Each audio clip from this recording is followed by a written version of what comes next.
Hello everyone, my name is Steve and welcome to another session for the Atari computer programming. This also will follow the Commodore, Apple, Tandy, or any other 64-bit computer programming that you're learning. If you just want to learn general programming concepts, you come to the right place, although there may be a few things like Graphics 3 versus Home and Apple and other different kind of graphics modes in the Commodore, and Tandy obviously has their own drawing pads. So you may have to make those differentiation, make those transitions between computers, but a lot of the concepts will be the same here. This example will mostly be for the Atari computer, so sorry about that. Well, what I promised and I finally decided to put together here is, and we're going to build it step by step, is a drawing utility. So we're going to use, we're going to start with Graphics 3 here.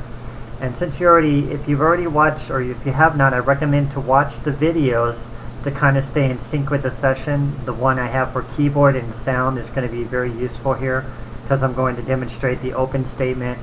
I will explain that again, but the open statement will open the keyboard and it's going to basically intercept the actual characters that are in your keyboard that we're going to utilize or basically control the arrow keys to symbolize the drawing on the screen. So as we press an arrow key on the keyboard, it's going to draw on the screen. We're going to be able to move it left, right, up and down and all that. Now, one of the other things I eventually want to try to accomplish in this video, I don't know if I'm going to be successful, is try to mask out the background so that we can kind of draw over top of it. If we don't, maybe we'll come up with another way to do it for now. Because as you draw, you're going to end up starting erasing other lines and stuff like that. There is a way to do it, but I think it might just be a little bit too advanced, so we'll probably just keep it simple in this example. But like I said, it's going to use Graphics 3. We're going to draw it. I'm also going to show you how you can erase the screen, and we'll use maybe the space bar or something like that to erase the screen.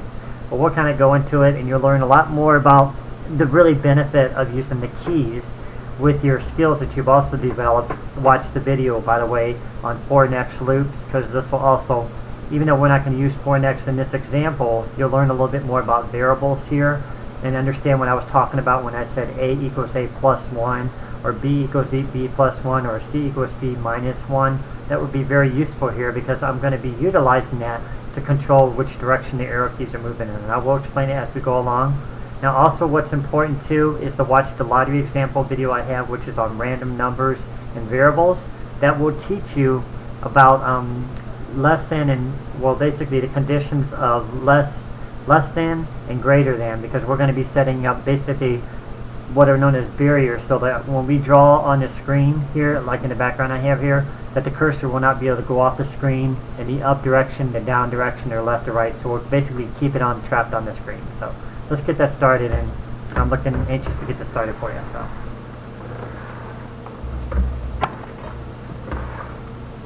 there we go. I'm just going to title this one. We'll just call it drawing utility for now. I come up with something else.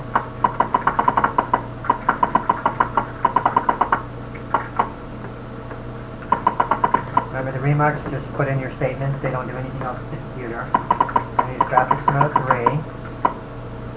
And we're going to set the color. Let's set up variables. Since you know my variables now, we'll set C equals 1. We'll set up our cursor, kind of the center of the screen.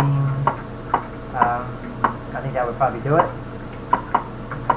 And we're going to set up commands to control the keyboard here, so we'll need to use the open statement to open the keyboard. Remember, watch the video on keyboard and sound if you don't know what that is yet. That'll teach you about it.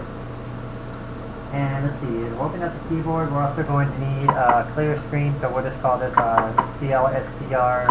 That's 125, the keyboard. And I'll teach you how to embed variables inside of things, so we'll use something like space or 32.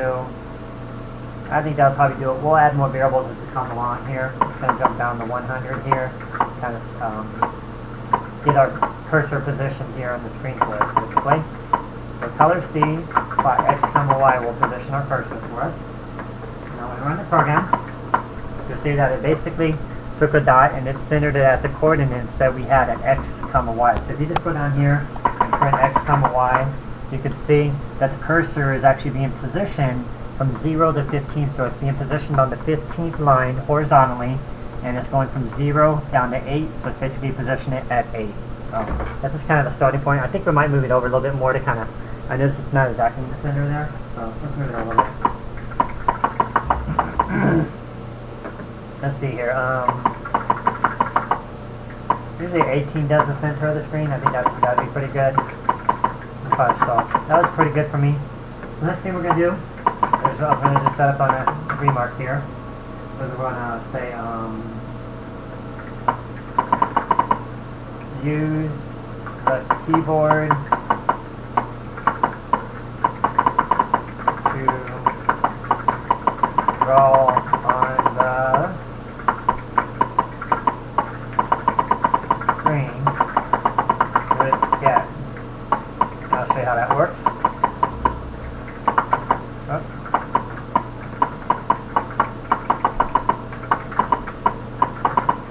Right, so now we're going to basically go into what this is actually known as our main loop. That's reader, I guess. Main loop. Main loop's a place where a lot of the activities can take place in your program. Use the go-tos a lot to go back and just keep repeating inside the main loop. So what we're going to do here is we're going to set up a loop, say check the keyboard. So we're going to say get number 1 comma K. You can use any value in here, A, B, C, D, doesn't matter. I just use K for simplicity for keyboard. And the first thing we want to do is I'm going to teach you something about, you probably learned about this already if you watched the videos. If not, I'll teach you about how to go ahead and use the K to find the keys that you're looking for. So I'll set up the first statement here for you. Let's see, it's 31. Then, what is that one? X equals X plus 1. And K equals, let's see, was it 30? X equals X minus 1. Let me just say what I just did here. First, I want to explain this. What this is doing is it's setting up a keyboard table inside that your computer stores, which are known as AXI codes. They're actually in this book. I've showed this in other examples here. If you look on this table, in this example here, and you, first of all, look on the screen here, you'll see if K equals 31, then X equals X plus 1. So what we need to do is it's getting in the handler keyboard K. That's what this means, get the handler keyboard K. And then it's looking up the AXI value for the decimal value of 31. Now when you look in the AXI table here, this is actually, those who are new, it's called the AXI character set. You can also find these online. Just look for the Atari AXI character set. I'm getting the focus here. Okay, there we go. And then I'm just going to go to decimal 31 here. So we'll look up 31. Where is it at? Right there. Now look at 31, and you see right there, that's the decimal code. Over here you see a little arrow. So basically that's controlling the arrow key if I've done this correctly. And the one above it here, it shows 30, and that's just controlling the left arrow key. So, and then you see up here it says 29, that's the down arrow, and then 28 is the up arrow. So you can see this is how you control get number 1 comma K. So it symbolizes which keys you're looking for. And down here is a space bar, so I'll have to repeat this later. 32, it just shows space bar over there, space bar. So just use and look up your own AXI character set, and you'll be able to follow along with this example. So what I'm going to do is I'm going to look up the other keys, and I'll explain what's going on here. Let me just set this up first. Let's see. K equals 97. Y minus 1.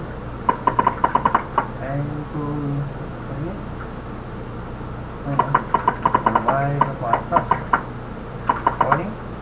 We're going to set up our color. I actually set it up here, but I'm going to put it down here. Excuse me, I'll move it down there. I was just showing you earlier how it plots on the screen. So let's just move 100 and reset this. And to get it moving on the screen right now, we're going to go back to 190. Let me relist this and show you if I've done this correctly. Look on the screen here, and you see it says get number 1 comma K. As I showed you earlier, these are corresponding to the keyboard keys. And let me put a message above each one so I can indicate and show you exactly which keys these are. These are the arrow keys, by the way, which I just showed you in the book. And this is just setting up color C from our variable up here. So it's going to have color 1 is C, apply x comma y is going to apply to, as I showed you earlier, 18 comma 8. So what this is going to do is as you're moving each key and you're pressing each key, it's going to keep incrementing the value of x.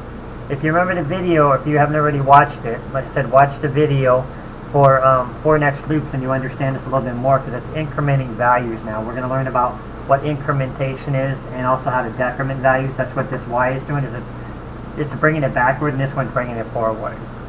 So let me kind of get those remark statements set up here and then I'll show you.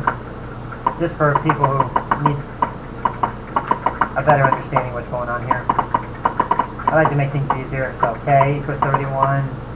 Oops. Let me look that up here again. And say, over here, that's the right arrow key. Something like that. So I'll run out of room here. Let's see, I'll make this 192, 193, oops. Erase 103. 193. 94. K equals 30. That's the left, I believe. That's the OK.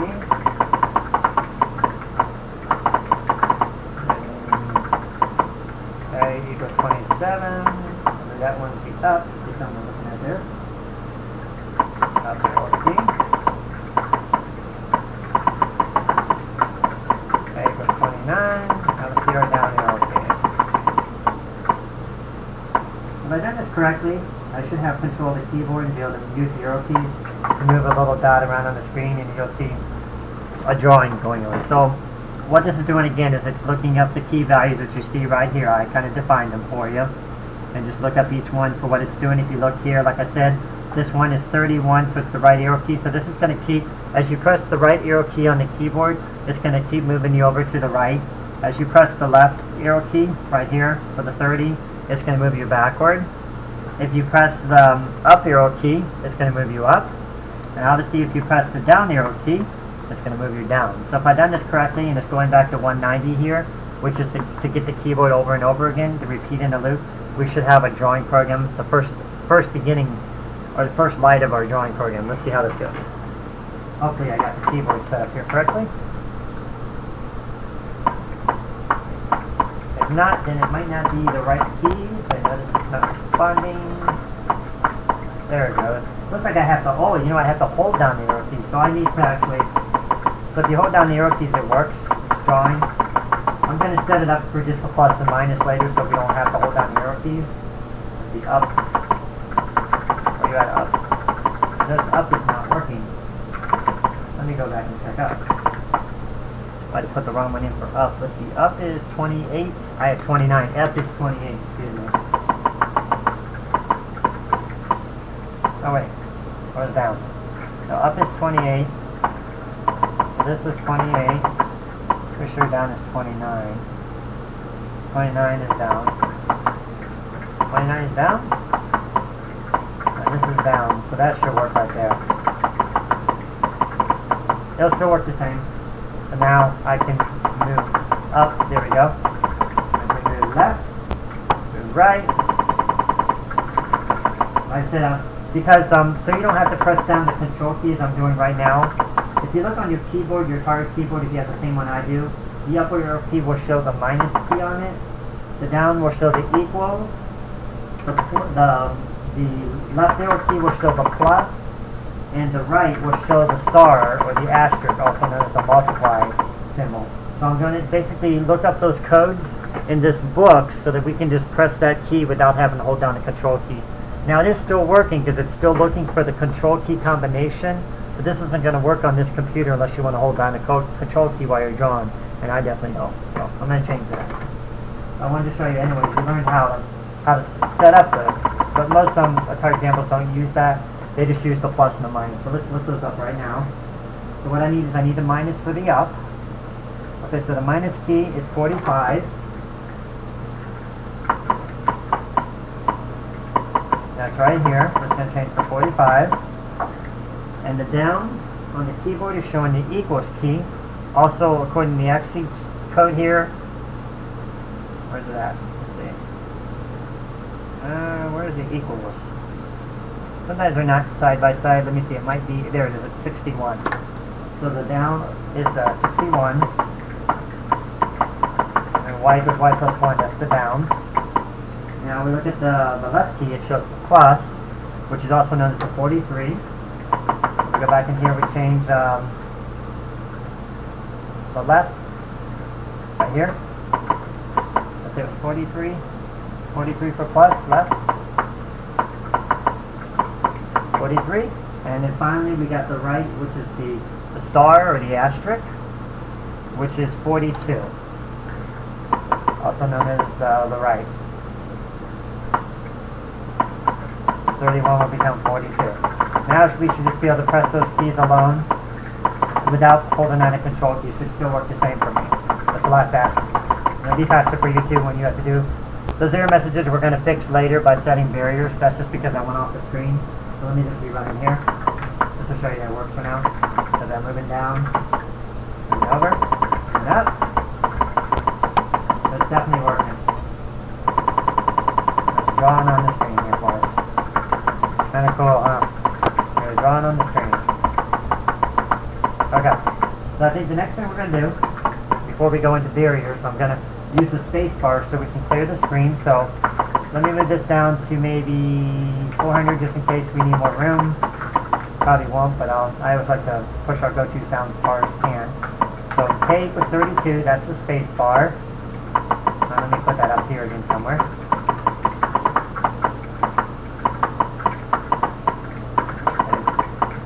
We'll just say space.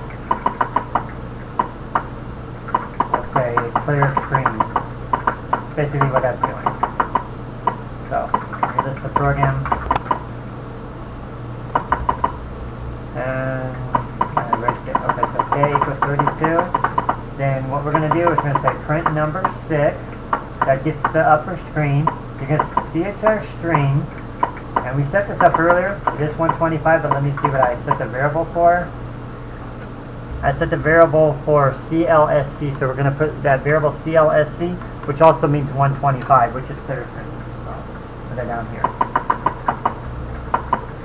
CLSC, we'll do the same thing. And let me just put a little explanation message up here.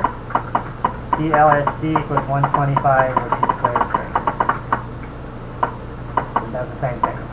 So now, when we press the space bar in our program, it'll clear the screen. There we go. Kind of cool. Now we got a real drawing program, so if we don't like our picture, we can just erase it. Goodbye. And it's always going to, it's not repositioning our cursor, it's just leaving it where it left off at. I think it's okay. We could reposition it, but we probably don't have to.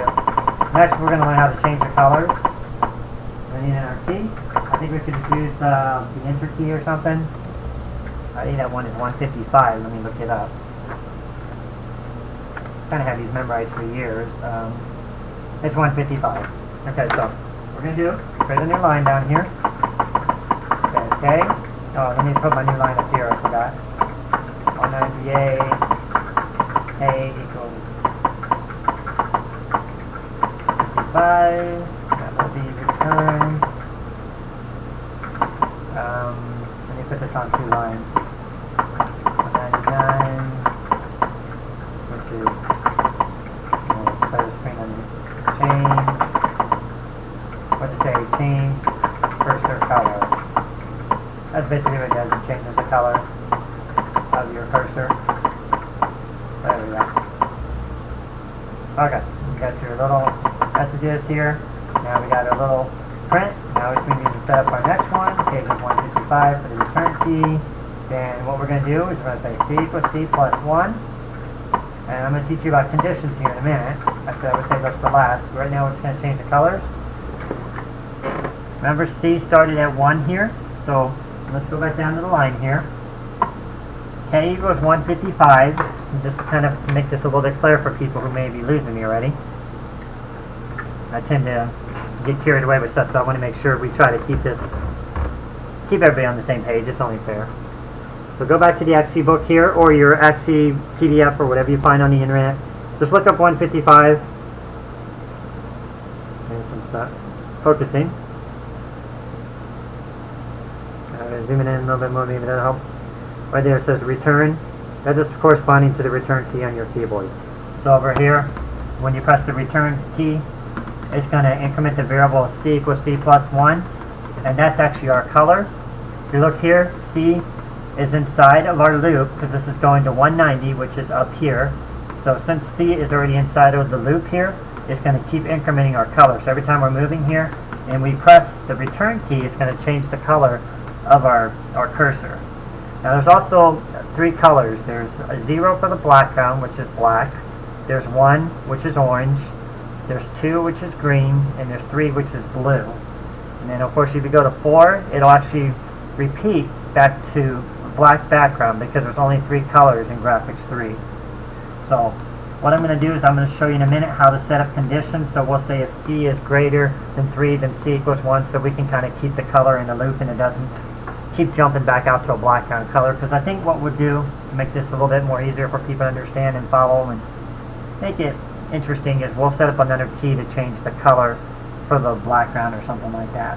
And we could still use this to change the colors, but maybe just one key to change the background. We'll see how it goes. Let's do that. Let's run it for now. Okay, so I'll just go back and I'll start drawing again. Now I'm going to press the return key. Now watch. As I move, color has changed. It looks like you can't see much over there. I'll press it again so you can see it better. Now it's like a blue. I can see it's blue over there. So press it again. Now it's black. You won't be able to see it because I'm moving around to get these space. Press it again. Now it's back to orange again. So it kind of moves it around. We have our drawing utility, just like I wanted. Erase the screen. Start over. See, that's how simple it is to make a drawing utility. It's kind of cool, kind of fun. I remember years ago when I used to program and learn programming on the Apple IIc at in high school. There was a guy that actually made a drawing program like this. This was before I even knew anything. I thought, man, that's the coolest thing. How does he do that? And later I would come to learn that it wasn't really that difficult. Basically all he did was he controlled the keys that was related to the ASCII codes in the Apple computer, I now know, and he just changed the colors for those variables. So, he's a pretty smart guy. So anyways, that's what we got for now. So let's go ahead and set up those conditions. First we're going to set up the color condition so it keeps the color in a loop. It'll say if c is greater than 3, then c equals 1. That will basically say once you've reached color 3, go back to 1. In this case we'll probably use 4. I did say we're going to set up a separate key for the erasing, but I think we'll just use the key to kind of cycle through it for now, if I can think of anything else. And then we're going to set up a background. We're going to set up, barriers or corners for your cursor so it doesn't go off the screen and give you error messages like you saw earlier. Go ahead and do that. You can set it on the same line, so you can set a semicolon beside it. So you say if c is greater than 3, then c equals 1. That will trap the color on the screen. And later, to follow this here, I forgot how I'm going to do this. I was going to print out the value of our color. I have a few ideas I can do. If I can get it to show up, I'll print it on the text window here so you can see the color as it changes. Maybe I'll even teach you about the position statement, which is very similar to the plot x, y. It just positions a point on the text window, not a graphics screen window. And when you're using the text window, you can actually use position. So we'll try that, and then we'll also set up the barriers. Let me set up the barriers for this too. And I'll set up the corners. So basically it's very simple. You just say if x is greater than 39, which is the limitation of how far your cursor can travel from here to here, and we just say x equals 39 because we want to keep it in that corner. And we do the same thing for x is less than 0, so basically your cursor does not go past here and keep going off the screen. Then we're going to say x equals 0, so that keeps it on the screen. And this is exactly what he did too, that guy at the Apple computer. And you say y is less than 0, and y equals 0, and y is greater than 19, and y equals 19. That will keep it on the screen. Oops. Okay, just erase breaks any lines. Alright, I'm going to save this too. I don't want to have any lockups happen here, so what is good is draw, let's see, 1, 2, 3, 4, 5, 6, 7, 8. I think you can probably fit it in draw detail. That should work. Because earlier when I was typing in my program it locked up, so I'm going to make sure I save it. If it gets locked up we can restart it and I'll have to start this whole video over again. Also I'm going to set up a line here. I like to do remark lines here so I can keep track of what the name of my program is. I just kind of set it there at the top. You can do that too if you want. Okay, there we go. Okay, so now we got everything. Let me go back and explain this. So, and actually it just went off the screen here, so let me put that back on the screen. You can see that. Oops. I just want to keep these on the screen so you can see this. Just went off the screen again. Oh, come on. I'm trying to keep 193 on the screen to keep scrolling right off. Let's see. About as close as I'm going to get it. Without losing it. Okay, you can still see it here. Okay, so K, I wanted you to keep this on the screen so you can see that 42 is the right arrow key. So if we're pressing the right, I put right arrow key. I need to change these two. Remember, this we changed this earlier. This was the right arrow key. But let's go back and change that now that I see that. Just so people say, hey, that doesn't make sense. So when you're pressing the right arrow key, it's actually you're pressing this key, the star key. So it's also known as the asterisk key, the multiply key, whatever you want to call it. And then there's the plus key on the left. And look on your keyboard. Mine shows the minus key for the up arrow key. And then we got the plus key. Yeah, the plus key for the key that goes to the left. If I did that correctly, it should sync out okay here. Let me just double check it. Asterisk, according to the keyboard, is, I have memorized it. The asterisk is the left. Excuse me, the asterisk is the right. So 42 is the right. That's correct. And then the plus is the left.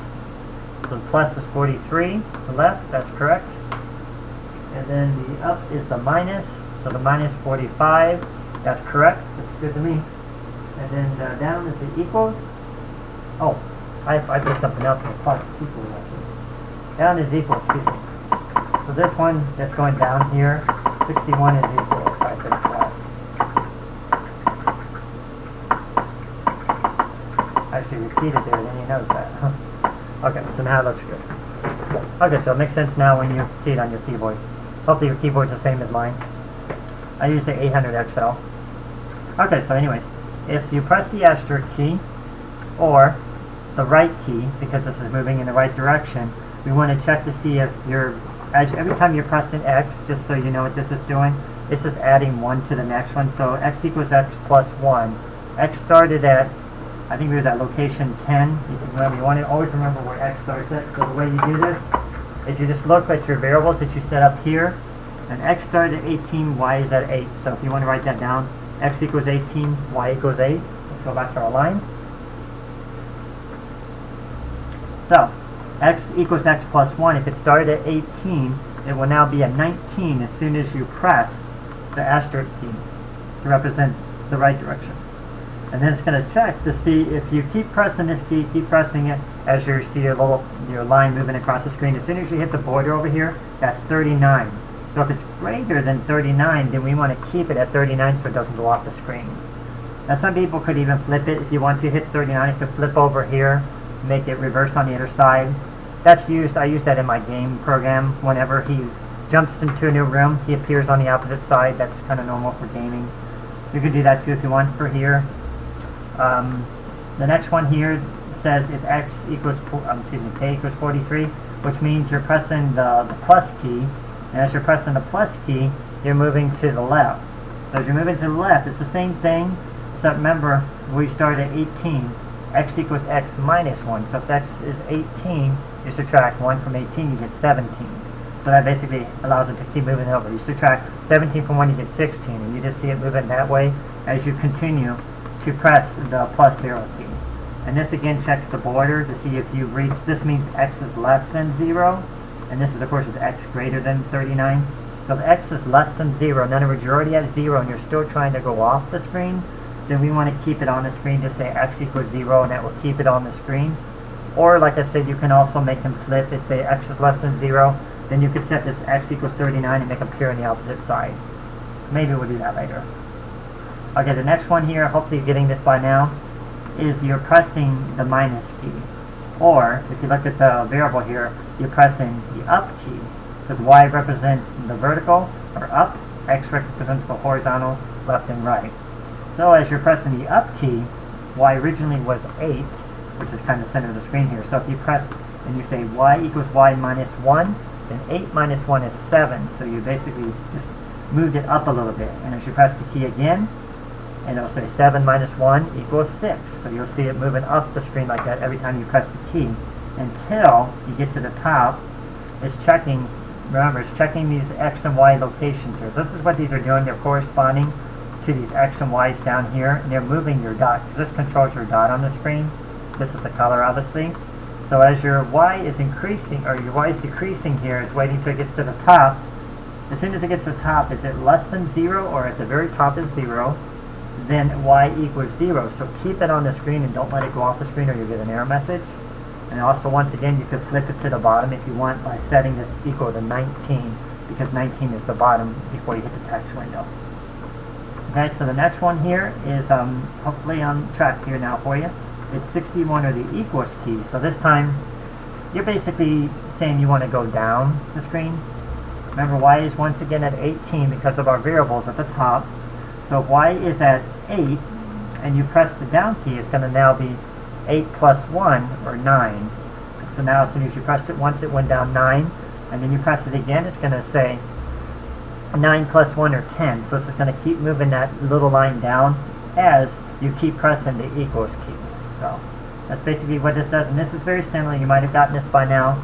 So if y has already reached the bottom before you hit the text window, which is at 19th line right down here, then y equals 19. So keep it down on the screen and don't let it go into the text window. You can actually, I think you can go into the text window, but you won't see the cursor, or you might even get an error message. So I just keep it on the screen. But like I said, maybe later I'll just turn off the screen, even for one example, just to show you that you can actually draw the entire screen without the text window. I haven't demonstrated that, so I think I will do that in a minute. But you could also flip it back once again to make it say once it reaches 19, flip it to the top if you want. It's up to you. And go down here. I don't know if I explained this one. When you press the space bar, I might have done this earlier, this is basically, this number 6 is printing to the graphics screen anywhere in a graphics mode. You can use it in all the regular graphics mode. You can also use it in graphics 1 and 2 with the text. It's just going to print to the screen. This is how you print to the upper screen. And you set a character called CHR string, which is a character string. It's going to look up in that AXI table I showed you earlier where we looked up all the arrow keys and everything. Just look up 125, which is the variable for CLSC, which right here you'll see is equal to 125, and that will clear your screen. So if you also say print number 6, semicolon CHR string, and you just type 125 in there, it'll do the same thing. But I just wanted to teach you more about understanding variables. So let's go ahead and run this, and then I'll demonstrate the graphics plus 1, or 3 plus 16 to show you how to clear that. So let's get our cursor moving. Now we're going to try to go to the top. We're at the top. I keep pressing. It's not giving me an error message this time, so it won't let me go past the top. Now I'm going to move over here. Now it's stuck in the corner. It won't let me go anywhere because it's already at position 0, 0. Now I'm going to move it down. Now it's at the bottom. It won't let me go anywhere. Let's change the color here. We're going to move it over. Now it's stuck at 39 and won't let me go anywhere. Change the color again. Now we'll move it up. Now it's at the top again. It won't let me go anywhere. So it's basically a perfect drawing program right now. You won't get any error messages. You can draw whatever you want on the screen. There's also some funny looking lines here. There's the screen.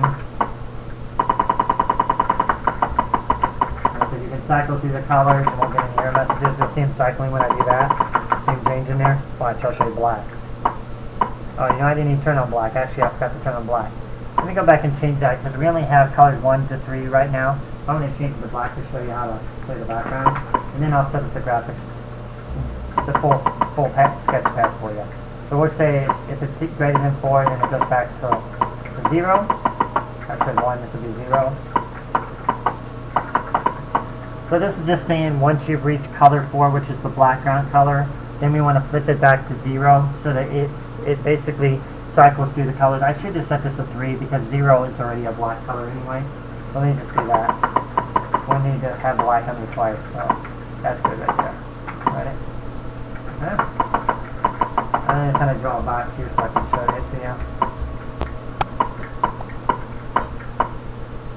Where am I at? There we go. Okay, I should be able to see it now. Now press the return key. You'll see it'll turn black. Now it's like a little black in the middle there. See, it's kind of... Oh, what happened? Let's press it again. Alright, what's going on here?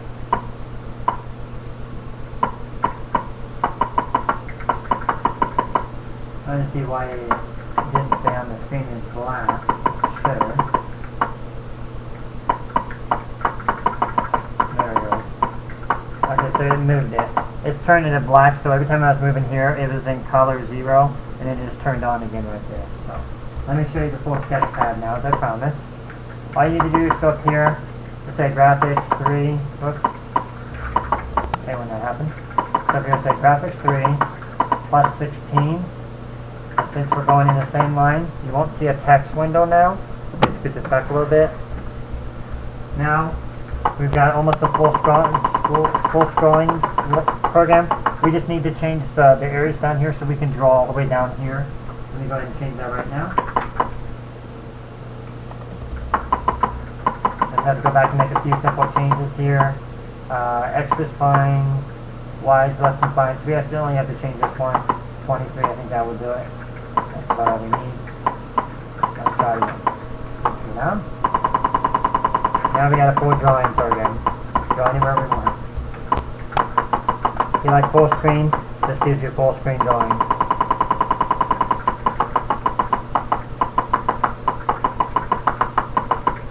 Kind of cool. If you like full screen drawing.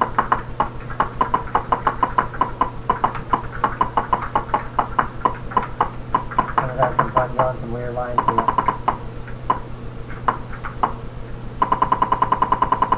I don't know what I just did there. That was really weird. Anyway, there's some. There we go again. Okay, next I want to show you the position. I was talking about position.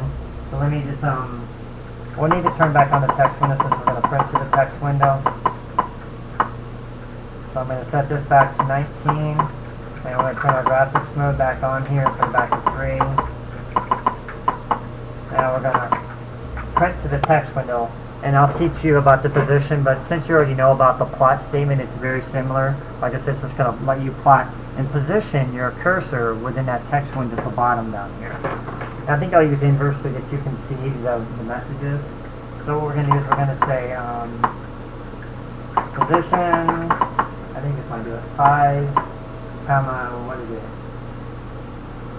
Oh my goodness, we'll try 0, see what that does.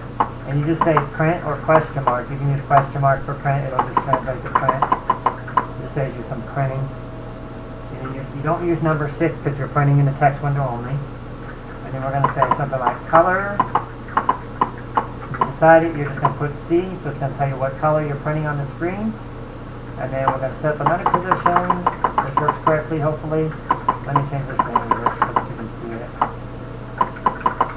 It might not show up if I don't put it in inverse. Let's see how that goes. Oops. We got this one at 5, so it's 5, 6, 7, 8, 9, 10, 11, 12. You can set that one up like 17 or something. That's just how many positions over. And print. And what we're going to say is X, comma Y. This is basically going to show our variables. If I did that correctly, we should have something showing in the window. Actually, it's not positioning, it's printing down on the line. I already know why it's doing that. Let me go ahead and fix that. I just forgot to do the semicolon. don't use a semicolon, it's going to jump down to the next line. So that should do it. Let's also turn off the cursor. Kind of messy. Just remember, you just poke 752, 1 above your program, and that will do it. Now we should have it. Let's see. Still printing across the screen. Trying to get it positioned in the center. Let's see. Not too often I've done this, so let's see. Print, color, C. I usually print it up in the text window. This one seems to want to print it all over the place. Let's see. Let's do 1. I think that will change anything. Might not work, guys. Sorry. Let's see. Now it's just printing down the screen again. There's got to be a way to trap it on the screen here. I'm almost forced to want to go in and put a display list and print it out that way. But I don't want to confuse people with this program. But that's how you get the variables. You see as I'm incrementing the color here, I'm pressing the return key here. It's changing the color variable. I don't know if you can see it. I just noticed over here you can't see it very well. And the other one's controlling the X and the Y. Doesn't work very good over here. Well, that would have been nice if it had worked.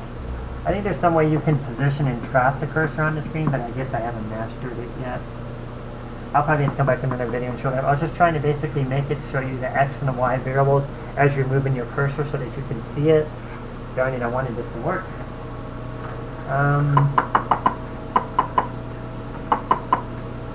Not a whole lot of other ways you can do it. Let me just remark this line out, see if I can just get this 1 to work for now. If I can get 1 to work, it might work, hopefully. Might need to set up a separate poke. See, this is printing across the screen here. Just to always position before. Position 5, 1. Over 5, down 1. Let me see if, it's 19, this is 20 or what is it, 20 over. Here it is. I didn't do anything either, just printing it over the screen. Well, may not work, guys, sorry. Well, we got most of the drawing utility done here. I was just trying to get the position in the center of the screen so you can see what the color values are changing. I said I'm so tempting right now to want to do it in the display list. But I don't want to make this complicated for people who can't follow with display lists. I promised I wouldn't make some. Let me see if I can look up in my mapping book if there's anything else I can learn about this. Right now, I don't even know where it went. Might be a little delay here, guys. Give me a second.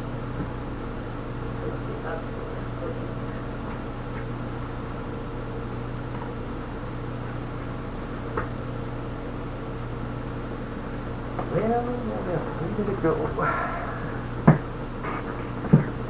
have no idea where it went.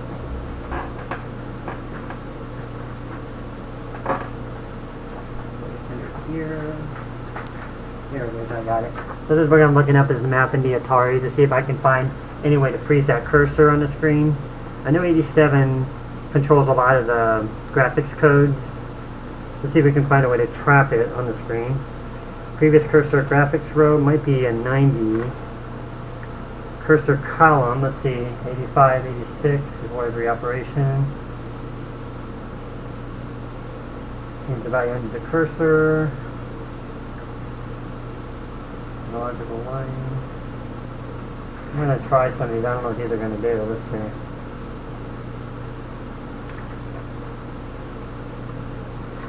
One second, guys.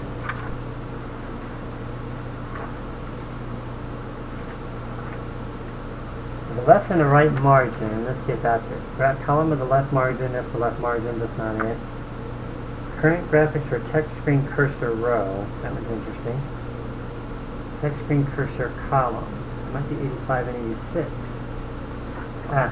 Maybe this is. Let's try this.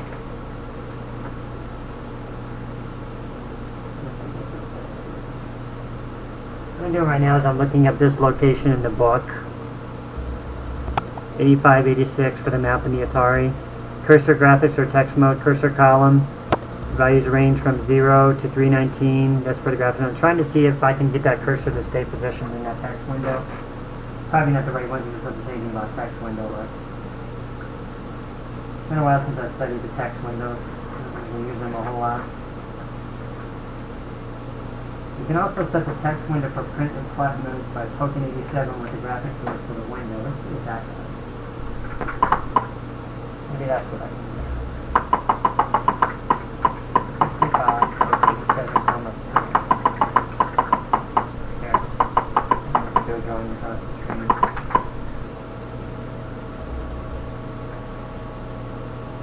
Alright.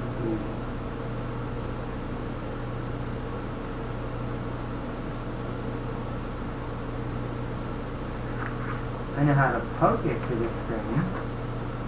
I'm always forced to want to poke it, but like I said, I don't want to make this confusing for people. There are other ways to do it. And I know of another way to do it right now in my head, but you can also, you can define the cursor, the screen memory here by saying poke. Let me show you. If you go to graphics 3, you set this variable equal to this, plus big 89 times 256 and print SC. And you say poke 40560 comma 32. That will print cursor in the screen because it's finding screen memory. So if you multiply this by 40, and I just lost my screen here. How has this been out? Alright, turning this light off now. I'm getting more background here. Well, there we go. So what I was saying is SC plus peak 88 plus peak 89 times 256. If we say poke SC comma, say plus 40 comma 2, you'll see it's plotting on the screen because it's plotting in screen memory. There's a way to plot down here in the text window. Let's see if I can calculate it. SC times 40 plus 2 maybe? No, that's too far. SC plus 40 times 9. There it goes. It printed something down here in the text window. So there's how you get to the text window. You can also make it print to the screen that way. It might be a little confusing for people. I'm going to see if I can do it just this way for now. I don't really have much other choice at this point. You see 7's right there. 6 will probably do it. So 6. So this value, I'm just going to say this, and I'm going to use this. It's going to get a little advanced here, guys. Sorry, this is kind of an advanced program anyway. So I'm going to say 365 SC equals peak 88 plus peak 89 times 256 to get screen memory. So 262 is going to say, this is say what the variables means, screen memory. That's just basically telling you that that's screen memory found for graphics mode 3. And I'm going to poke these color values into this location so that we can try to get that to print to the screen there. I'm not going to be able to position the messages. They don't want to stay on the screen, so I'm just going to poke the numbers there for now. So what we're going to say is 275 is going to say poke. What was that one again? Poke SC plus 40 times 6. And then we'll say plus maybe 7 or something to get it over 7. I'm going to say C for the number. Let's see if that works. Let's see if we can get it to change that. Oh, I forgot to erase the other one. Gotta erase our position since it's not working correctly here. I'm going to turn off this one here. I'm just going to use screen memory for now. Sorry guys, it's getting a little bit advanced, but I really wanted to show you those values as you're incrementing in the memory. It doesn't appear to want to work either. It's just printing a little exclamation down there. Oh well. I guess we're going to have to can that one. As I get carried away sometimes. I was just basically trying to make you be able to understand what the values are doing as you're moving them around on the screen. And then you can see what they're actually doing in memory. But unfortunately, this doesn't seem to want to work at this time for us.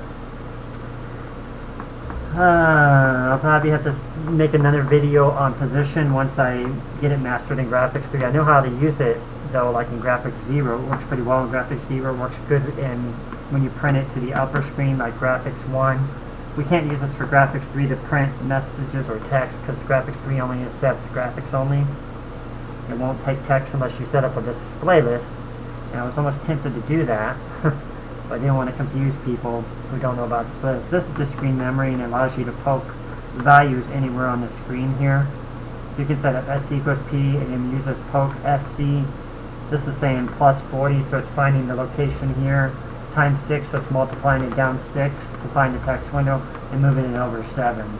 That's why it kind of appeared there. So I guess this one got a little off track, but wanted that position to work. I think there's some kind of poke value or something you need to figure out how to restore the screen.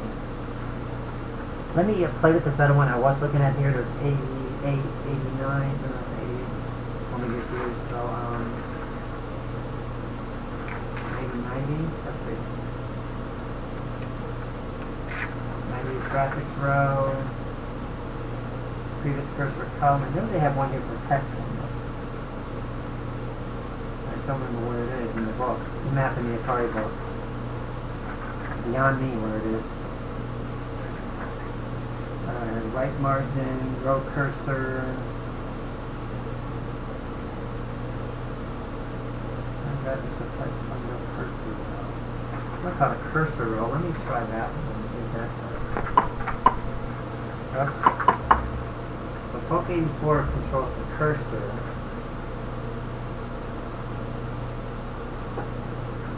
And 85 controls the graphics. So let's read that.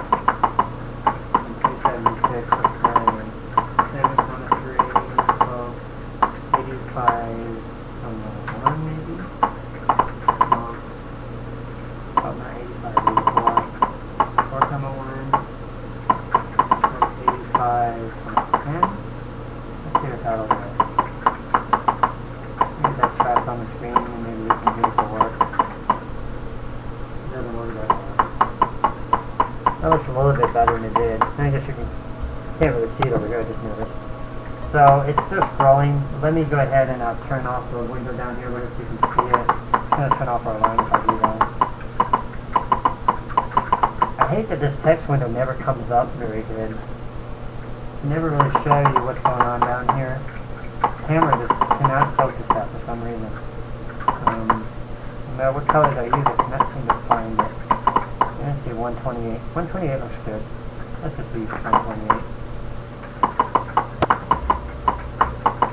So code 7, 10, 120. Okay, let's run it again. I'll show you that again. Okay. Come on, there you go. You can see it a little bit now. The camera's really fighting for this one. Move it back. Move it forward. Losing focus. It must be the background light it doesn't like. Looks like it had it earlier. Everything went blurry, I noticed. Please don't let me turn it off. Last time I was trying to adjust it, I turned it off. Let me try to move it around maybe a little bit. Sometimes sliding it around on its pivot helps too. And it came in a little bit and went out of focus again. Daggone it. Let's see what happens when I turn off the background light.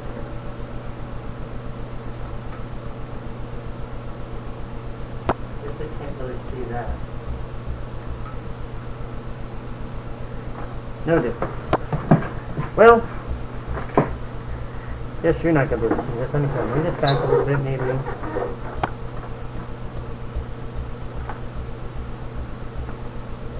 Let's try changing the text color a little bit. See how that does. And drop it down a little bit in luminance. A little bit more. And get a little bit more clarity here.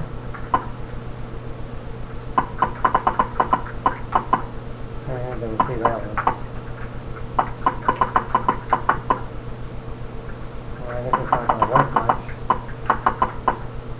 I think it's just because it's so fuzzy and blurry or something that it can't pick it up or something. Let's see. 710, 126. That's too late. 130. Trying to see if we can get these numbers to show up here, but I don't think you can see them.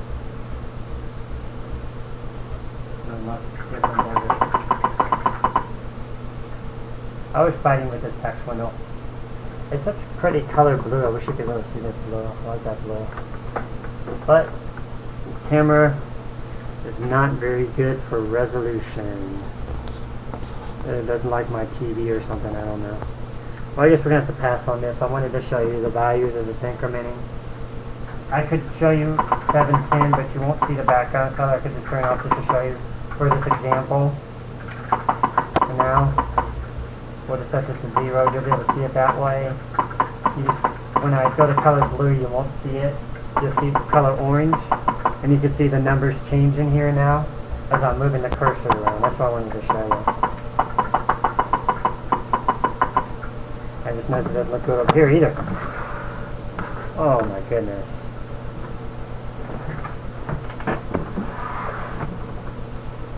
It's a great camera, but it can't really grab. It can't figure out certain resolutions. I don't know. There we go. A little bit. Ooh, really good there. We just had it for a second now. Come on. You were right on it, and it jumped out again.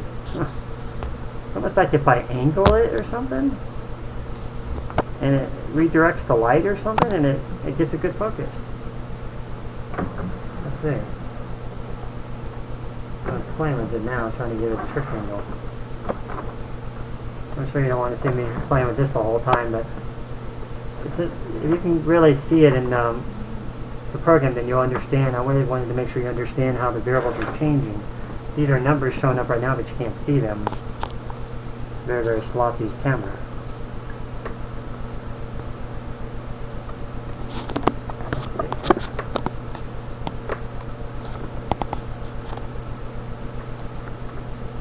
Earlier when I moved it, it came in almost perfect. Did you notice that? Oh, you know what? Oh, great. As soon as it picks up a certain spectrum of light, it goes off again.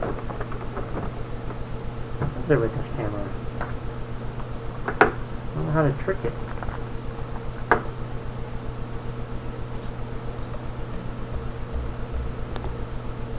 Once I can figure out if it's a certain angle it likes and doesn't like, I might get somewhere with it. If I go down maybe. Let's see. An angle. Well guys, so you don't want me to sit there and play with my camera for the next 5 minutes, but if you want to, you can just stick it in the program. The numbers here, you see them that they're coming here and they jump back out every time. They'll change as you're moving the cursor around the screen, and you can see that the X, which is over in the left, and the Y will be changing corresponding to the colors here on the screen,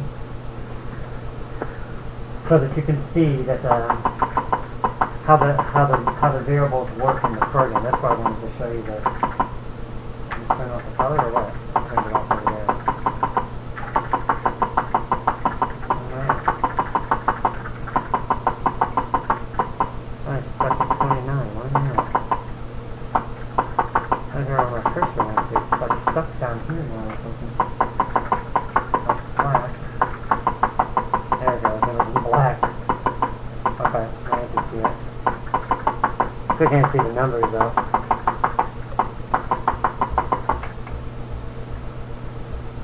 They come in and they go back out. Look at that.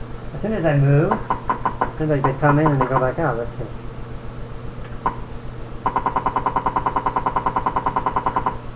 How weird. Sometimes they come in, sometimes they go back out.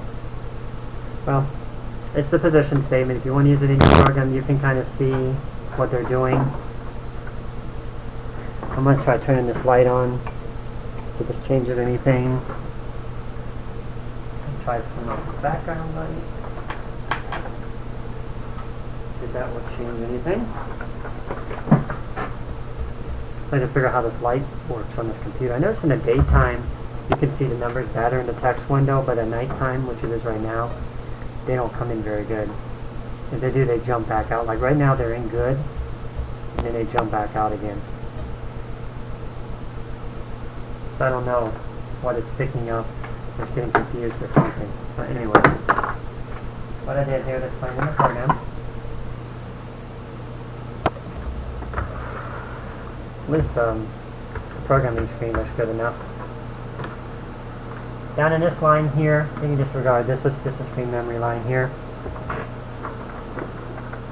And this line right here is position 17, 1.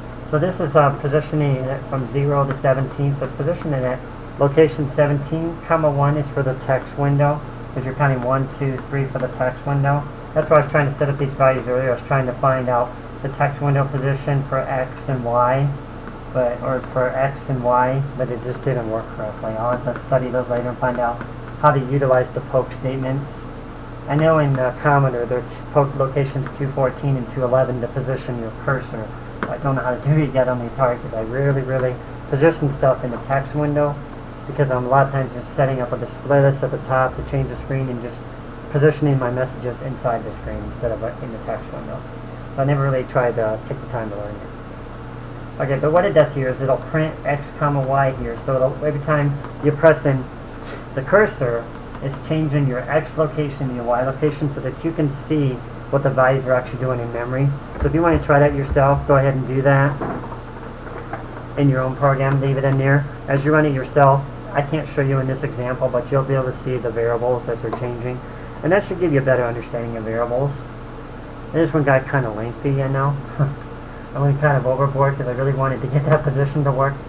I get frustrated when something doesn't work right. So, anyways, I think you learned a lot. If you want to set up more keys in a program, just look up the AXI codes and use the if k equals to do whatever you want it, and you can kind of take it from there. Anyways, this session covered our drawing utility and allows you to draw in the graphics mode 3. My camera is gone now. It was turning off the background light. It wasn't much better. Ooh, how I hate this camera. See, it's like ever since I turned off the background light, now I'm not even coming in correctly.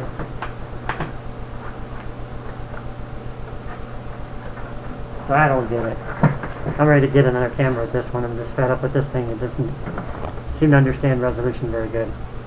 It focuses on certain light, and it focuses in that area. But when the screen's too close or something, it doesn't really know what to do. So they say it's a pretty good camera, but who knows. Anyways, this session, let's get you back on track. Focused on the graphics mode 3 here allows you to draw in the text window. Use the graphics 3 plus 16 to turn off the text window, and you can draw on the full screen. It also showed you how to set up barriers so that your cursor will not go off the screen. It also allowed you to change the color by pressing the return key I had it set up for, and you press the space bar and it'll clear the screen. And finally, I was trying to get the position statement to work for the text window to show you the variable values being output for X and Y, but it didn't work correctly. Anyways, most of it's done here, so if you want to go ahead and add to it, feel free to go ahead and drop me any questions or comments you have. And if you're interested, definitely go ahead and subscribe to this channel. Once we start getting into some real good coverage of, like you said, we got the for loops here, we already had animation, we've had the arrow key controls, random variables, and once you get past that stuff and get into stuff like data statements, reading values, we can really get on to some really nice game programming. I'm sure that's what you're looking forward to. And maybe just set up simple games and work all the way up to redefining your own character set and making whatever kind of games you want. I like the graphics where you kind of go in one screen and it changes and you walk into another screen. Those have always been my favorite. You can set up drawing, you could set up driving games, whatever your imagination is. Or if you don't prefer games, you can just do regular programs, utilities. I mean, I have the lottery program to prove that. So definitely go ahead and subscribe, and we'll keep this ball rolling for you. And I'm going to wrap up the series for now. Thank you very much for watching.